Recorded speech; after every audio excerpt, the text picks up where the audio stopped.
नमस्कार बच्चों, स्वागत है आपका ज्योतिर्वा एजुकेशन पर। आज हम पढ़ेंगे क्लास 4 हिंदी चैप्टर नंबर 1 चिड़िया का गीत। तो आज के वीडियो में हम करेंगे क्वेश्चन आंसर। तो चलिए शुरू करते हैं। बातचीत के लिए क्वेश्चन नंबर 1, पशु पक्षियों के लिए घर आवश्यक है या नहीं, कारण भी बताइए। तो आपको ये बताना है जो पशु पक्षी होते हैं उनके लिए घर आवश्यक या जरूरी है या नहीं, तो क्यों है वो ही बताना है आपको। तो आप उत्तर लिखोगे हाँ, पशु पक्षियों के लिए घर आवश्यक है क्योंकि वहाँ वे सुरक्षित रहते हैं, आराम करते हैं और अपने बच्चों को पालते हैं। दूसरा क्वेश्चन है, आपके परिवार के सदस्य घर से बाहर क्यों जाते हैं। तो आपका उत्तर हो जाएगा परिवार के सदस्य काम, पढ़ाई, खरीदारी और अन्य जरूरी कामों के लिए घर से बाहर जाते हैं। क्वेश्चन नंबर 3, जब परिवार के सदस्य बाहर जाते हैं या आते हैं तो आपको कैसा लगता है और क्यों। तो आप उत्तर लिखोगे जब वे बाहर जाते हैं तो थोड़ा खाली खाली लगता है और जब वे वापस आते हैं तो खुशी होती है क्योंकि परिवार साथ होता है। क्वेश्चन नंबर 4, जब कोई अतिथि आपके घर आता है तो आपको कैसा लगता है। तो आप उत्तर लिखोगे मुझे अच्छा लगता है क्योंकि घर में खुशी और रौनक बढ़ जाती है। क्वेश्चन नंबर 5, क्या आपको लगता है कि हम भी पक्षियों की तरह धीरे धीरे बड़े होते हैं। तो आप उत्तर लिखोगे हाँ, हम भी धीरे धीरे बड़े होते हैं और दुनिया को नए नए अनुभवों से समझते हैं। कविता की बात, नीचे दिए गए प्रश्नों में 4 विकल्प दिए गए हैं।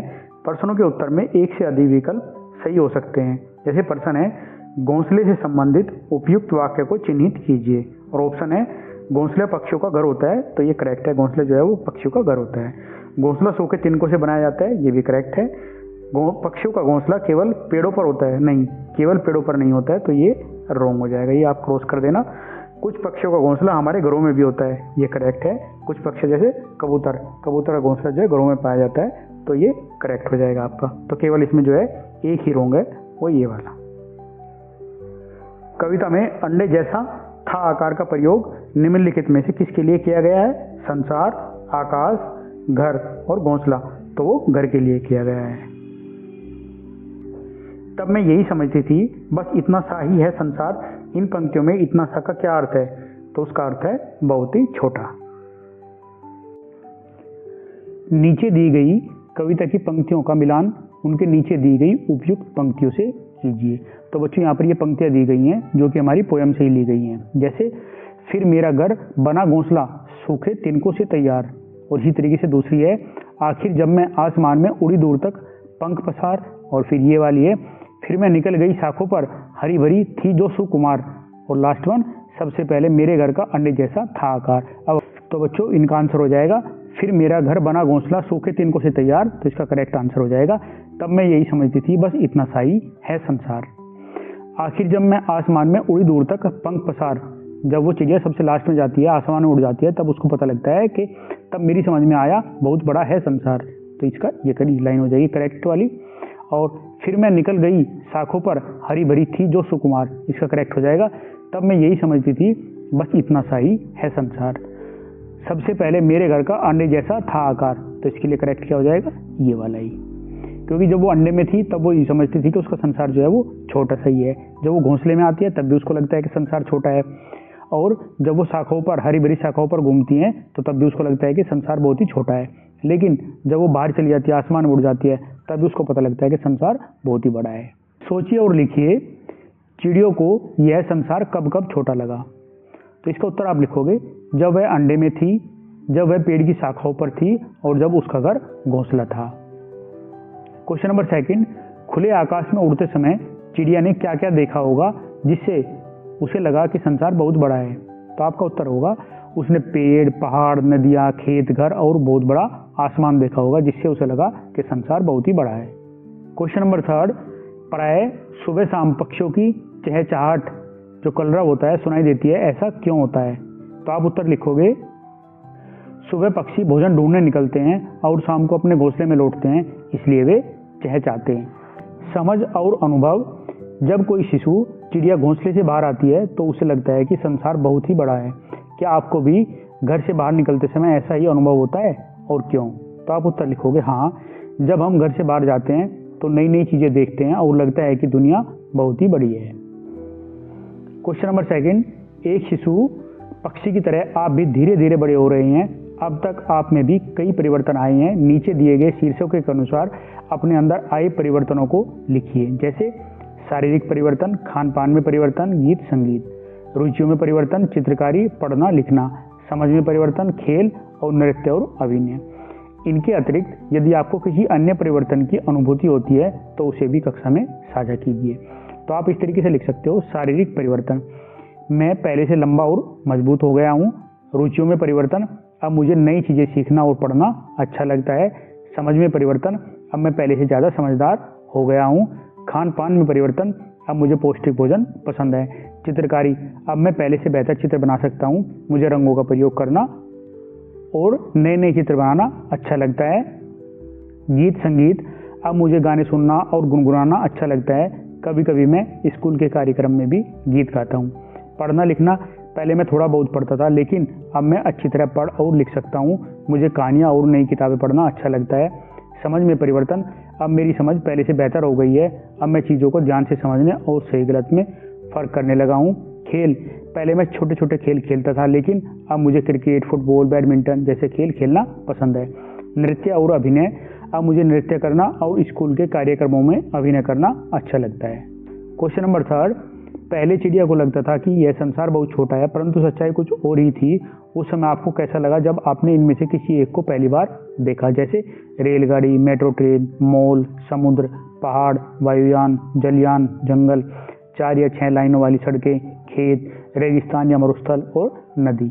इनके अतिरिक्त आपके कुछ और अनुभव हो सकते हैं, उन्हें भी कक्षा में अवश्य साझा कीजिए।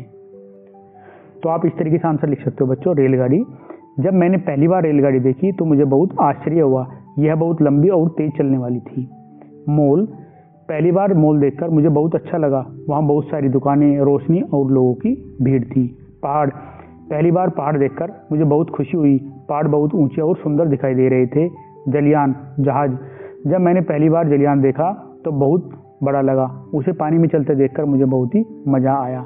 4 या 6 लेन वाली सड़कें, पहली बार इतनी बड़ी सड़क देखकर मुझे आश्चर्य हुआ, वहाँ बहुत सारी गाड़ियाँ तेज़ी से चल रही थी। रेगिस्तान, मरुस्थल, पहली बार रेगिस्तान देखकर मुझे अजीब सा लगा क्योंकि वहाँ चारों ओर केवल रेत ही रेत थी। मेट्रो ट्रेन, पहली बार मेट्रो ट्रेन देखकर मुझे बहुत अच्छा लगा, वह बहुत तेज, साफ और आधुनिक लगी। समुद्र, पहली बार समुद्र देखकर मैं बहुत खुश हुआ, समुद्र का पानी बहुत दूर तक फैला हुआ था और लहरें बहुत सुंदर लग रही थी। वायुयान, हवाई जहाज, पहली बार हवाई जहाज देखकर मुझे बहुत आश्चर्य हुआ, वह आकाश में उड़ता हुआ बहुत बड़ा और तेज लगा।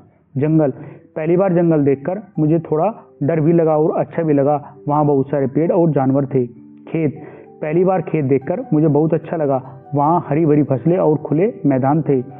नदी, पहली बार नदी देखकर मुझे बहुत आनंद हुआ, नदी का साफ पानी धीरे धीरे बहता हुआ बहुत सुंदर लग रहा था। अन्य अनुभव, पहली बार बड़े पुल और झरने को देखकर मुझे बहुत आश्चर्य और खुशी हुई। चित्रों की भाषा, नीचे दिए गए चित्रों को ध्यान से देखिए। चित्र से मेल खाती कविता की कुछ पंक्तियां उदाहरण के रूप में दी गई है। अब कविता की उपयुक्त पंक्तियों से रिक्त स्थानों की पूर्ति कीजिए। तो बच्चों यहाँ पर चित्र दिया गया है, तो जो इससे मिलती जुलती है वो ये कविता है। आखिर जब मैं आसमान में उड़ी दूर तक पंख पसार, तभी समझ में मेरी आया बहुत बड़ा है ये संसार। फिर यहाँ पे क्या है, चिड़िया जो है वो अपने अंडे के अंदर बैठी हुई है, तो हमें उससे रिलेटेड जो भी पंक्तियाँ होंगी वो लिखनी है। तो इससे रिलेटेड पंक्तियाँ क्या है, सबसे पहले मेरे घर का अंडे जैसा था आकार, तब मैं यही समझती थी बस इतना सा ही है संसार। तो इसके लिए ये हो जाएंगी पंक्तियाँ। अनुमान और कल्पना, कविता की पंक्ति, आखिर जब मैं आसमान में उड़ी दूर तक पंख पसार, चिड़िया ने अंततः इतनी दूर तक उड़ान क्यों भरी होगी।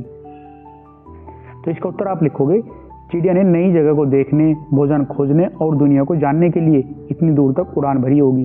फिर सेकंड क्वेश्चन है, पक्षी खुले आकाश में बहुत दूर तक उड़ते हैं, वे अपना घोंसला कैसे ढूंढते होंगे। तो उत्तर लिखोगे आप, पक्षी अपनी तेज याददाश्त और पहचान के कारण अपना घोंसला ढूंढ लेते हैं, वे पेड़ों, रास्ता और आसपास की जगहों को पहचान लेते हैं। क्वेश्चन नंबर 3, पक्षियों ने आकाश में उड़कर जाना कि संसार बहुत बड़ा है, हमारे पूर्वजों को यह बात कैसे पता लग चली होगी। तो इसका उत्तर आप लिखोगे, हमारे पूर्वजों ने यात्रा करके, नई जगहों को देखकर और खोज करके यह जाना होगा कि संसार बहुत बड़ा है। क्वेश्चन नंबर 4, क्या पक्षियों के माता पिता भी उन्हें उड़ने से पहले कुछ निर्देश देते होंगे, यदि हाँ तो वो क्या क्या हो सकते हैं। तो आप उत्तर लिखोगे हाँ, पक्षियों के माता पिता उन्हें उड़ने से पहले कुछ निर्देश देते होंगे, जैसे सावधानी से उड़ना, दूर जाने पर वापस घोंसले में आना, खतरनाक जगहों से दूर रहना और भोजन ढूंढना और सीखना। कल्पना की उड़ान। हर कोई पक्षी बनकर आकाश में उड़ना चाहता है।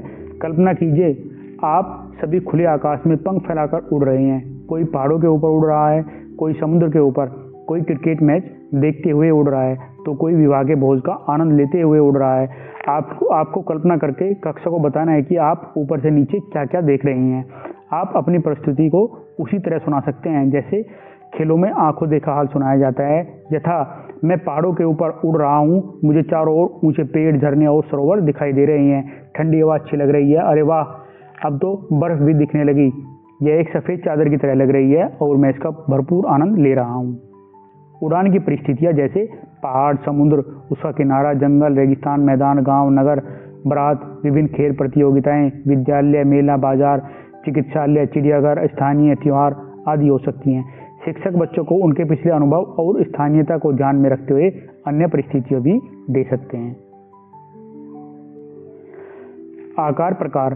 कविता में अंडे जैसा था आकार का उल्लेख है। नीचे कुछ और चित्र दिए गए हैं जो अलग अलग आकृतियों के हैं। चित्रों के नीचे उनके नाम लिखिए। इस कार्य में आप अपने शिक्षक की सहायता भी ले सकते हैं। जैसे पहले वाला है वर्ग, इसको हम गोल भी बोलते हैं। फिर ये वर्ग को हम स्क्वायर बोलते हैं, आयत रेक्टेंगल, और ये त्रिभुज जिसको हम ट्रायंगल बोलते हैं। भाषा की बात। फिर मैं निकल गई शाखों पर, हरी भरी थी जो सुकुमार। कविता की इस पंक्ति में सुकुमार शब्द आया है। यह सु और कुमार के मेल से बना है, जिसका अर्थ है कोमल या कोमल अंगों वाला। आप भी इसी प्रकार कुछ नए शब्द बनाइए और उनके अर्थ खोजिए। तो बच्चों यहाँ पे हमें नए शब्द बनाने हैं, जैसे सु और योग्य, तो ये बन जाएगा सुयोग्य। फिर सु और यश, ये होगा सुयश। सुकर्म, ये हो जाएगा सुकर्म। फिर हो जाएगा सुवास, सुवास। फिर सु और दर्शन, ये हो जाएंगे सुदर्शन। अभी हम इनके फिर मतलब भी लिखने हैं, इनके क्या मतलब हो जाएंगे। तो आप इस तरीके से इनके मतलब लिखोगे। सुकुमार मतलब कोमल अंगों वाला, सुयोग्य बहुत योग्य, सुयश अच्छी प्रसिद्धि, सुवास मतलब अच्छी सुगंध, सुकर्म अच्छे काम, सुदर्शन सुंदर और आकर्षक। नीचे दिए गए वाक्यों में कुछ रिक्त स्थान है और कुछ शब्द रेखांकित किए गए हैं। उन शब्दों से वाक्यों को पूरा कीजिए जो रेखांकित शब्दों के विपरीत अर्थ रखते हैं। तो बच्चों पहला क्वेश्चन है सूखा।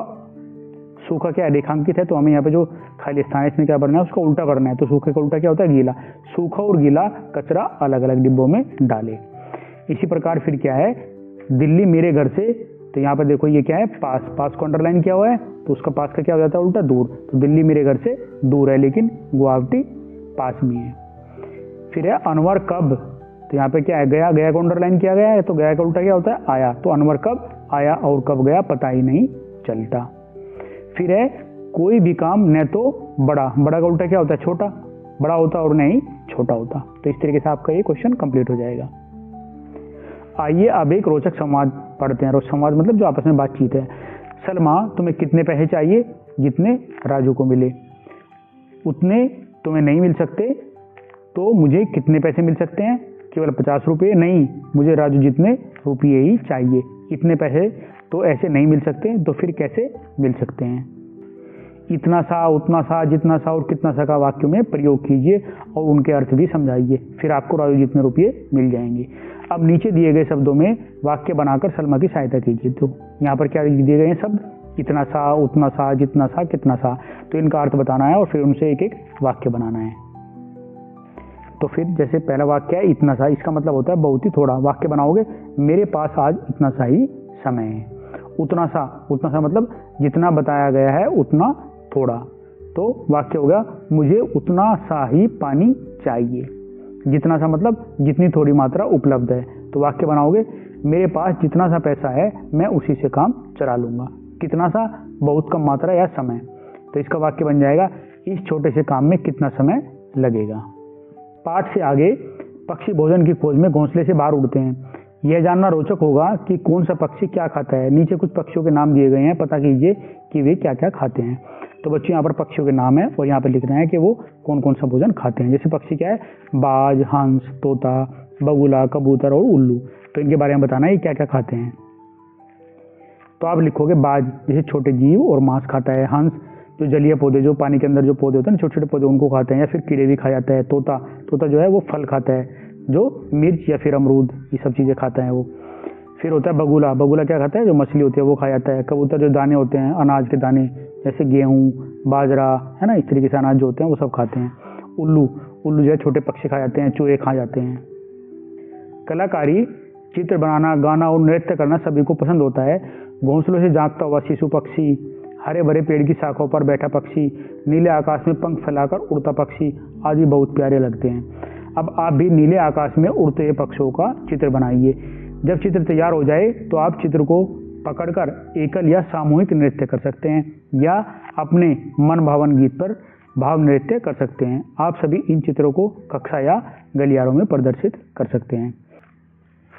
अभिभावकों, शिक्षकों, मित्रों की सहायता से नीचे दिए गए गीत को खोजिए और समूह में गाइए। जैसे गीत है, सूरज एक, चंदा एक, तारे अनेक, एक तितली अनेक तितलियां, एक गिलहरी अनेक गिलहरियां, एक चिड़िया अनेक चिड़ियां। इनमें गतिविधियां, नीचे दिए गए अक्षर जाल में पक्षियों के नाम खोजिए और उनके बारे में जानकारी एकत्रित कीजिए, मतलब इकट्ठी कीजिए, उनके बारे में बताइए। तो यहाँ पर किन किन पक्षियों के नाम हमें दिख रहे हैं, जैसे नीलकंठ, मैना, बत्तख, कबूतर, चील, बुलबुल, सारस, बाज, तीतर और गोरैया। तो अब आप इनको यहाँ पर लिख दोगे और उनके बारे में लिखना है आपको।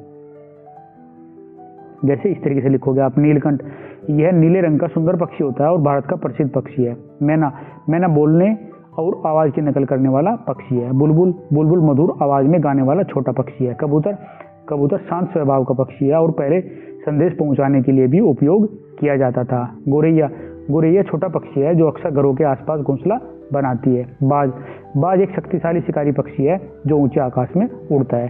तो आप इसी तरीके से सब के बारे में लिख सकते हो। जब शिशु पक्षी चहचहाते हैं तो एक मधुर ध्वनि सुनाई देती है। आइए हम भी शिशु पक्षियों की तरह चहचहाएं। सभी बच्चे अपनी एक हथेली अपने होठ पर रखें, सभी मिलकर चींची की ध्वनि निकालें। आपको लगेगा कि आप ही पेड़ की शाखाओं से शिशु पक्षी बनकर यह ध्वनि निकाल रहे हैं। बस पक्षियों की चहचहाहट सुनिए और आनंद लीजिए। पक्षियों की ध्वनियों को निकालना और सुनना सभी को रुचिकर लगता है। आइए अब हम बारी बारी से किसी भी पक्षी की ध्वनि निकालें और तालियों की गड़गड़ाहट से उसका स्वागत करें। नीचे पशु पक्षियों से संबंधित कुछ पहेलियां दी गई हैं। पहेलियों का उपयुक्त चित्रों से मिलान कीजिए। जैसे पहली पहेली है, पंखों में नाखून रखता हूँ, रात अंधेरे में ही उड़ता हूँ, दिन में मैं न भोजन पाऊँ, उल्टा होकर के सो जाऊँ। तो ये क्या होता है, चमगादड़, ये वाला। तो आपको ये मिलान करना है। सेकंड है फिर, पत्तों जैसा उसका रंग, कुतर कुतर खाने का डंग, घरों में भी पाला जाता, नाम बताओ उसका जाता। तो क्या होता है, तोता, ये रहा। तो तोते को मिला दोगे आप यहाँ से। फिर थर्ड है, नीड नहीं वह कभी बनाती, बागों की रानी कहलाती, काला रंग है उसका भैया, सबके दिल को खूब लुभाती। तो क्या होता है, कोयल होती है, वो कभी भी अपना घोंसला नहीं बनाती है और उसकी आवाज़ जो बहुत ही प्यारी होती है। तो आप ये मिला दोगे इसको। फिर है, दिन भर सूरत नहीं दिखाता, रात कुला से भरता और समझता ऐसा जैसे सूरज उससे डरता। तो ये क्या होता है, उल्लू। तो ये मिलाओगे आप।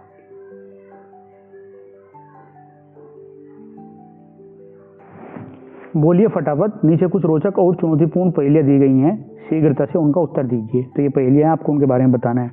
जैसे परिवार हरा, हम भी हरे, एक थैली में 3-4 भरे। तो क्या होता है, ये मटर होती है। एक लाठी की अजब कहानी, उसके भीतर मीठा पानी। ये क्या हो जाएगा, गन्ना। एक पक्षी ऐसा जिसकी दुम पर पैसा। क्या होता है, मोर। लाल डिबिया पीले खाने, भीतर रखे मोती के दाने, अनार। जाती हूं मैं हर जगह पर हिलती नहीं किसी भी तरह। तो ये क्या होती है, सड़क। मती की उड़ान। तो बच्चों अभी हम मती के बारे में पढ़ेंगे। आइए मिलते हैं भारत की पहली महिला पायलट सरला ठकराल से। इन्हें प्यार से मती कहा जाता है। इनका जन्म सन 1914 में दिल्ली में हुआ था। सरला ठकराल मात्र 21 वर्ष की आयु में पायलट का लाइसेंस पाने वाली पहली भारतीय महिला बनी। उन्होंने सन 1936 में पहली बार लाहौर में जिप्सी मात नाम का 2 सीट वाला विमान अकेले उड़ाया था। वे साड़ी पहनकर विमान उड़ाने वाली पहली महिला थी। उन्होंने वायुयान का लाइसेंस प्राप्त करने के लिए 1000 घंटे की की उड़ान का कठिन अभ्यास किया था। तो बच्चों ये अहमद थी जिनका नाम है सरला टकराल, इनको आपको ध्यान रखना है। ये भारत की पहली महिला पायलट थी, है ना, जिनको 1936 में पहली बार लाहौर में जिप्सी मार्क नाम का 2 सीट वाला विमान अकेले उड़ाया था और जिसके लिए उन्होंने 1000 घंटे की लगातार प्रैक्टिस की थी। तो बच्चों ये चैप्टर यहाँ पर कंप्लीट हो जाता है। हमने इसमें सारे क्वेश्चन आंसर कर ली, जो भी एक्टिविटी थी वो कंप्लीट की है। मैं उम्मीद करता हूँ कि आपको ये अच्छे से समझ में आया होगा। अगर ये आपको अच्छा लगा है तो प्लीज़ लाइक, शेयर और सब्सक्राइब जरूर करना। धन्यवाद।